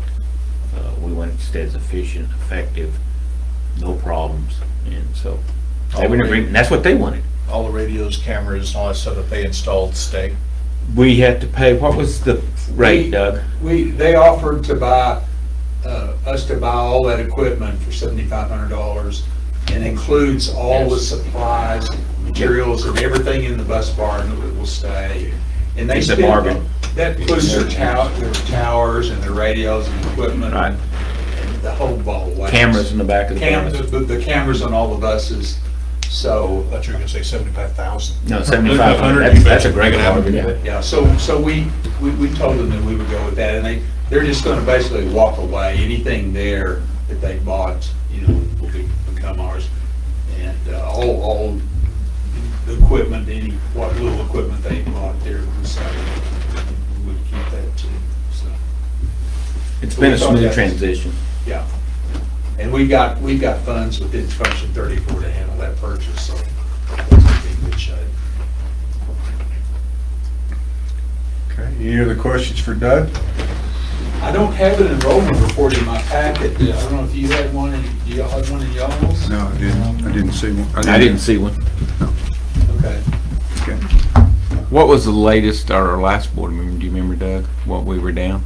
Our enrollment, I'll go get it. Was it 120, It's about 127 127 students? for the whole year. Probably 27 down. From day one. Yeah, from the first day of school. Yeah, my concern this year is that there are places to go for a lot of people that have lost their jobs in the area. We may end up losing More. hopefully not, but more. If I'm remembering my packet, I compare them year to year. I think we were down about 5% from last month to the month last year. So, I can't equate a number to that, but I remember the 5% decrease. Well, this summer will be interesting. This summer will be interesting, yeah. Because that's, if anybody moves, that's when they move. Their kids and going to school. The budget may be interesting though. You know, that, Anything else for Doug? We'll come back with a balanced budget, no matter what. woo, I like that. Oh, no. I like it too. Okay. If there's no other questions for Doug, we'll move on to consent agenda items. You have before you the minutes of the regular meeting. Motion. Motion? Second. Any discussion? All those in favor? All those opposed? Motion passes 7-0. Okay. We're now ready for the discussion or action items. Mr. Morales, you have some recommendations on contracts? Yes, recommendations for new personnel contracts. Recommend that the below personnel be hired on a probationary teacher contract for the 2021-2022 school year. Jarrett Blassingame at Perryton High School as the agricultural science teacher, and Stacy Smith at Wright for special education and life skills teacher. Okay. So moved. Motion. Second. Any other further discussion? If not, all those in favor? All those opposed? Motion passes 7-0. Okay. Mr. Morales, on the Region 11's contract for services? Yes, I recommend that the board approve the renewal contract for Technology Resource Education Consortium. Basically, this is out of Service Center Region 11, and we do it every year, so it's to keep our libraries up and running. So moved. Any discussion? Not, all those in favor? All those opposed? Motion passes 7-0. All right, consideration or possible action on resolution of the board regarding ESSER 3 and policy CB local, state, and federal revenue sources. Recommend that the board approve the resolution of the board regarding ESSER 3 and policy CB local, state, and federal revenue sources. This is what Dr. Rock was telling you about. Yes, yes. The resolution is on page 112 in the board book. Any discussion? Are the strings attached to this onerous? Do you have enough, are they putting enough controls on this where it's going to make it tough on us to use the money beyond what you've already showed us on the list? As long as it aligns to the allowable uses, Yes. we should be able to use the funds. And you think that's going to end up being most of the funds? Yes. I mean, it's a lot of money. I think there were 15, is it 15 strings attached to them of how you can use the money. I think Doug said earlier they're still sitting on our funds someplace, so. This is ESSER 3 now, guys. ESSER 2 is still out there, and we have not received it yet. Yeah, that's what I meant. Just about spent ESSER 1, so.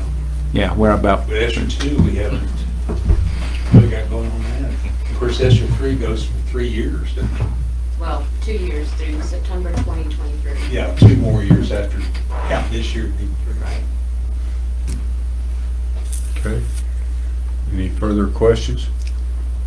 Do I hear a motion? Motion. Second. I have a motion and a second. Any further discussion? All those in favor? All opposed?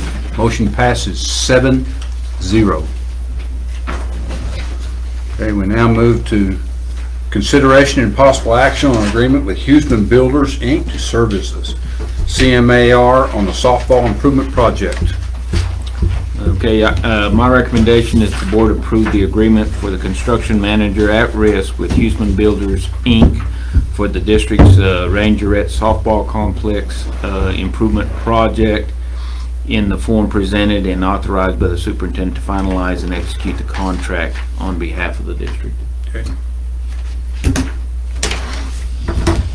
You know what's wrong with the world? This is coming. I agree. Subject, okay. This. Yeah. Guess what's wrong? You know, we started this project, one with these guys coming in and throwing $450,000 project at us that didn't even address what we wanted to do. Went back and talked to an old boy here in town. He said, yeah, I can do what y'all need to do. We'll have another couple of guys come in here and get her done. But we can't do that because legally, I don't know how many pages that is. We've got to have 100.5 pages to hire somebody to come in and do exactly what we were going to have just a fella go do. That's a problem. I move we accept it.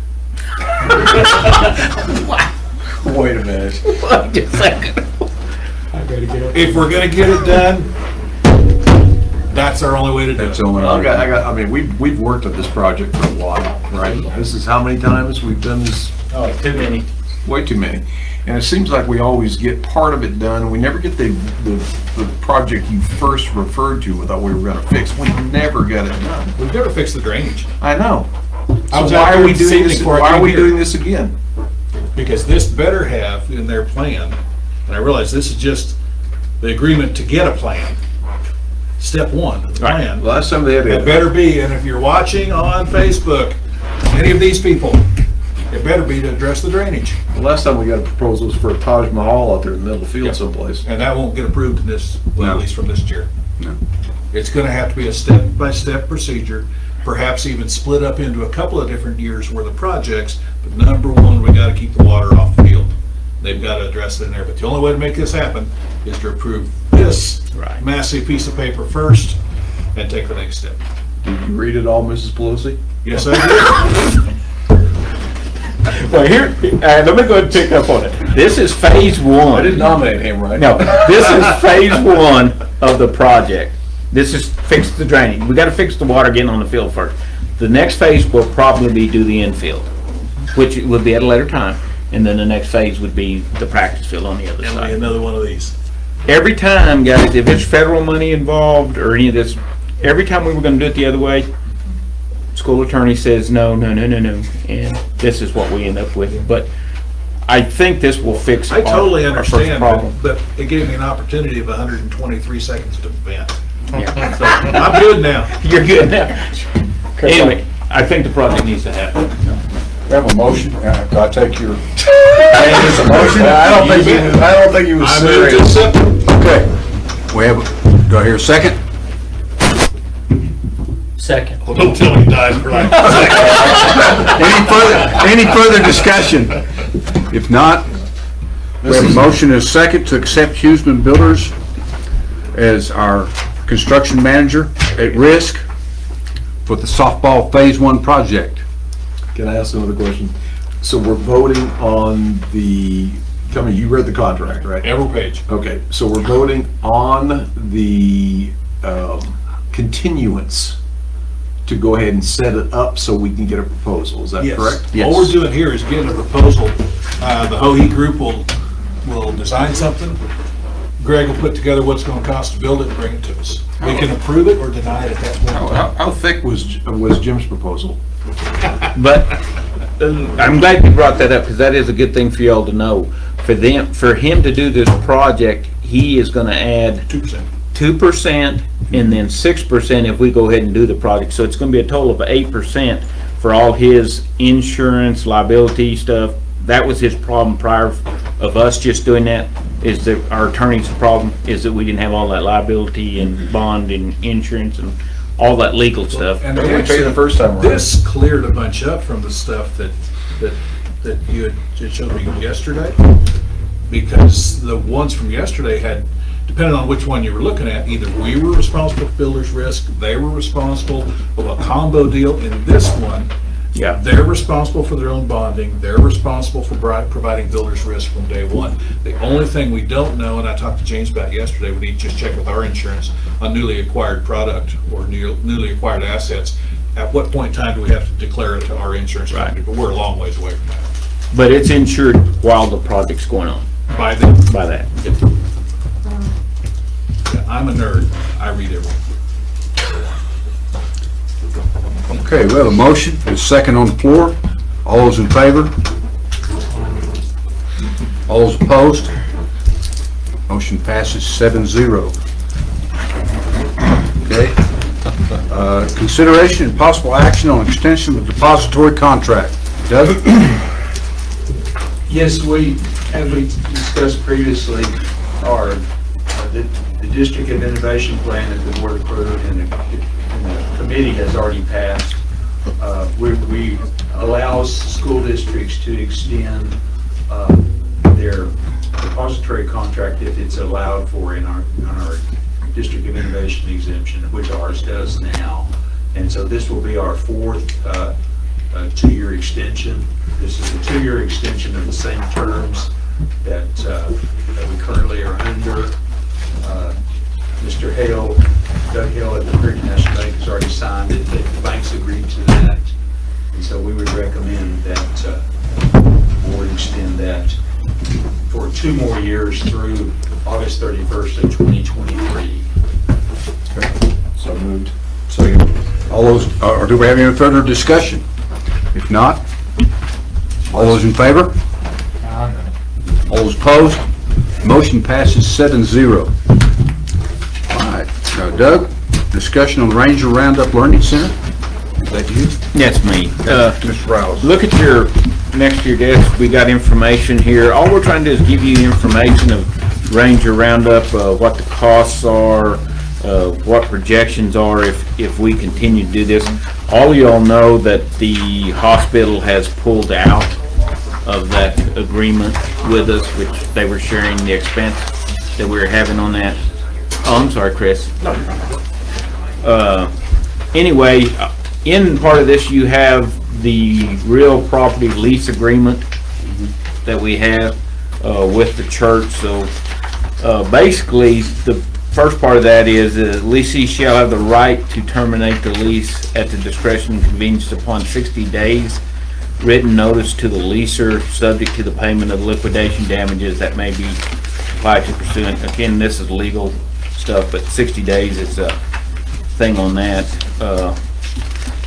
A little later, if you look at liquidated damages, it says during the initial term of this lease terminates the lease for convenience as a set paragraph 1, 2, the leasee is terminated due to the default or material breach of the leasee by the leaser agrees to pay the leaser liquidated damages in the amount of $1,125 multiplied by the number of months remaining in the initial term of the lease. So that's if we chose to get out of that contract with the church. We're not prepared to give up on this thing yet, are we? Well, I'm not. I'm just going to tell you, and I think Dr. Rock's not. That's why we gave you these numbers here, so you can kind of see what the net loss would be in Range Roundup, and that's just a projected one. Guys, we're so much better off than we were last year when, you know, one entity lost 110, the other one lost 110, so we're talking about 220. But our enrollment is up there. They're doing their very best to make this happen. Dr. Rock, I know, is looking into some other grants, early childhood grants that possibly could help us out also. I know the people are here, guys. This, if you don't know who's out in our deal, this is Ranger Roundup, some of the employees that work out there. I know they would like to see the project go. Again, all I want to do is put stuff out in front of you now. I don't want y'all to make a decision tonight, but I want to put information out and have a discussion, because there's going to come a time if we decide to stop this, we need to give people time enough to find other daycare, and they need to have plenty of time to find other employment. if that's what we choose to do. Or if we choose to say, hey, we're gonna try and make this work another year, they need to know that Yeah, also. that'd be preference. I see, I see a need right here. Oh, there's a need in the Yeah, community, I just, no doubt there. it just seems like the hospital was obviously a blow, and I was just wondering, we've got to keep trying to get our attendance up, right? So if there's any way to do that, or any other people we can solicit, and the key here is how much attendance we have, so. Yeah. I'd rather not swallow the cost if we don't have to, so. Are there any of these numbers that anybody wants to talk about as you look through these numbers?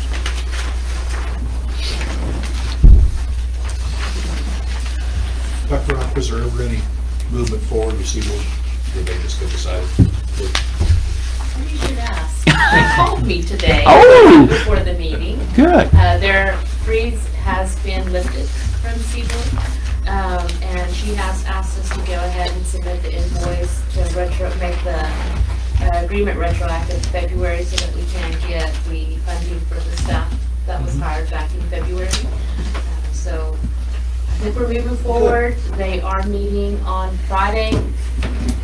So That's a hopefully lot we'll more have it positive in the answer than I anticipated, because I anticipated an eye roll. Yeah. So, that's good. Yeah, she actually called me right before we started this meeting. Okay. What are we looking at as far as hours?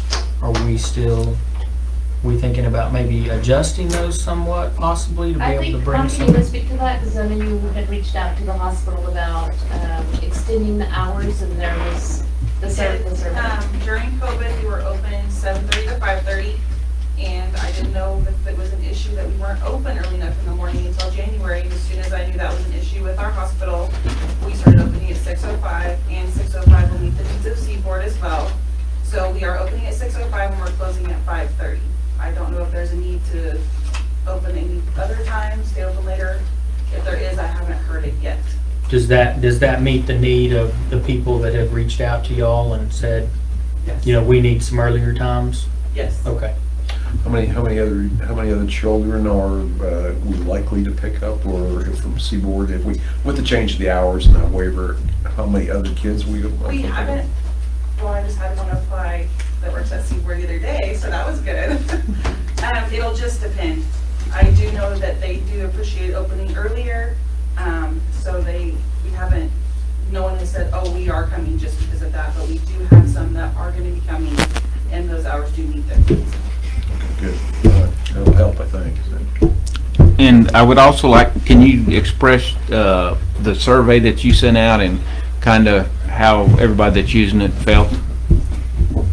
Well, we sent out a survey. I included that in our last month's board report. Mhm. And the results were overwhelmingly positive. We're meeting the needs of our families. We are communicating with our families. Our families feel like they're being heard whenever they do have issues or concerns. A lot of that is my teachers, that's not me. It was overwhelmingly positive in every question we had on our survey. So possibilities of cutting costs of it. A lot of the employees get discounts for their children if they're there also. There's possible savings there if that wasn't as much. And then lunches or feeding, you know, there's possible maybe savings there. I mean, I think we got to look at everything if we want to try to make this thing fly still. And the other information I want to share is Monica did apply for the TSR, the Texas School Readiness Grant, and I did speak to a representative today, and we would automatically qualify for that. It would be more for professional development with supplies and materials provided to the daycare at no charge. So that would cut out some of that Correct. out of the budget. Great. Okay. Any other, Mr. Morales?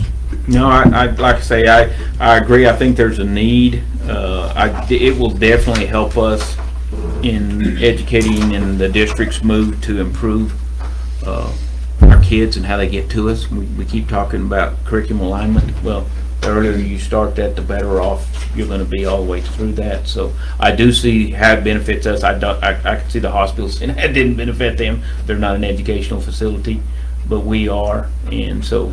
Again, I think we do everything we can without it hurting us too much financially to make it survive. All right. We need to set a date for the June board meeting.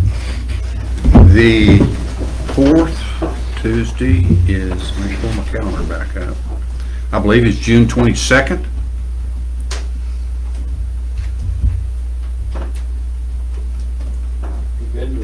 We've been doing the 3rd, I think. The 3rd, okay. 3rd Tuesday. 3rd Tuesday is June 15th. Question, Yes. is the third Tuesday too early to get our information 5 days ahead of a board meeting? Yeah, I agree. I think maybe the 22nd in this case may be better. Because it's like, you know, we got this yesterday. Yeah, we had that conversation. Yeah, and I just wanted to say it publicly because I don't like saying anything just to run behind folks. If that would make it easier to stay with the 4th, I'd be all for going with the 4th because a day's just not enough to prepare for a meeting. No, I agree. Probably the 22nd's a better date for us if everybody's available. Okay. Any conflicts? I could be in the middle of harvest. Yeah, you've got, So- It's gonna rain that afternoon. Oh, is it? Yeah, you don't have to Guarantee me that. We'll be all right. yeah, we understand. We understand that. I'll be back on I'll be out of town, but I will be back in time for the board meeting. So. Zoom with a combat, right? Right. If not, motion? Motion. All those in favor to set the meeting? 22nd? Opposed?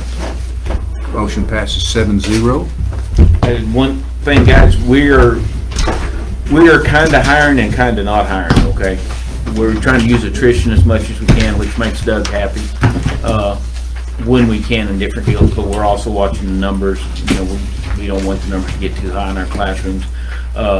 So we may have to have a lunch board meeting, if I can just get 4 of y'all here, once we get people hired for some of those positions. You saw the resignations. Doesn't mean we're gonna fill them all, but we are gonna fill some of them, the ones that we have to. So we may have to have a lunch meeting just to get people hired. Is that okay with everybody? And I'll let you know in plenty of time. But I need at least 4 there for them. Well, if there's no other business with the Perryton Independent School District tonight, I declare this meeting adjourned at 8:53. Good job, Joe. Good job.